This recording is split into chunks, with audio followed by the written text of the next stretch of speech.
The good elf. Now, Donald Dempsey, going straight for your poetry.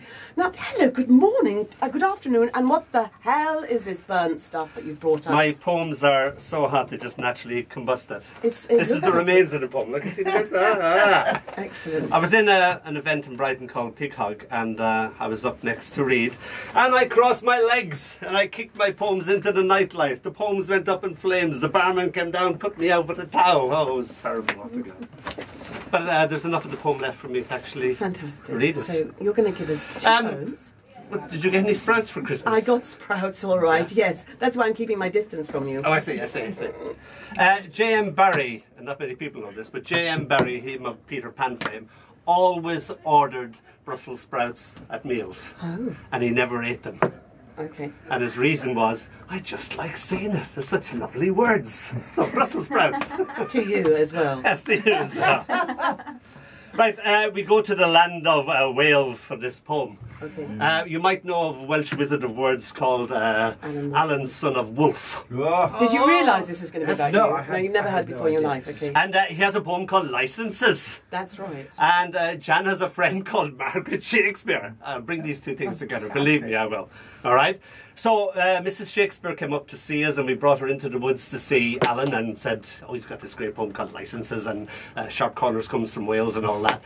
And indeed, he did these things, and we said to Margaret, "Oh, what do you think of that? Wasn't that?" And she said, "Oh, yeah, that was hilarious altogether." She said, "I really like the license one." I said, "Yeah, that's so surreal and so Alan." And she go, "Oh no, that's very real.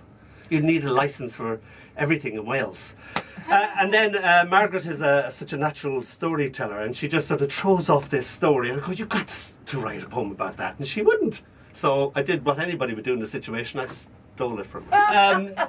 So if you want to walk your pet pig in England or Wales, you need a license. Okay. And you don't need a license in Scotland. So I don't know whether that means you can or you can't. Okay. All right? Okay. Another story. All right. Okay.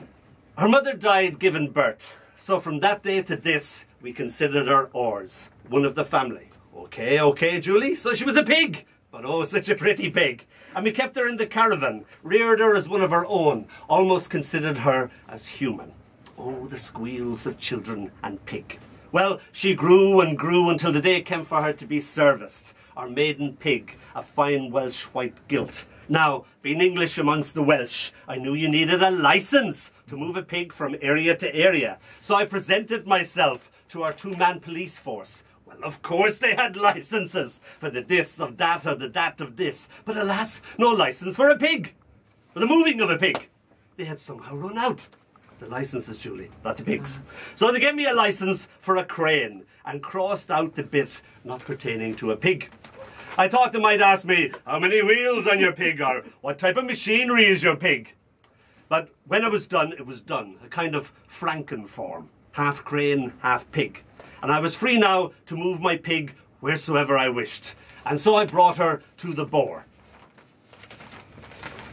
I come to the burnt bit. And there was the time there was a pig born without an anus. Not an uncommon occurrence, they told me. And so I set off for the vets on my motorcycle and sidecar.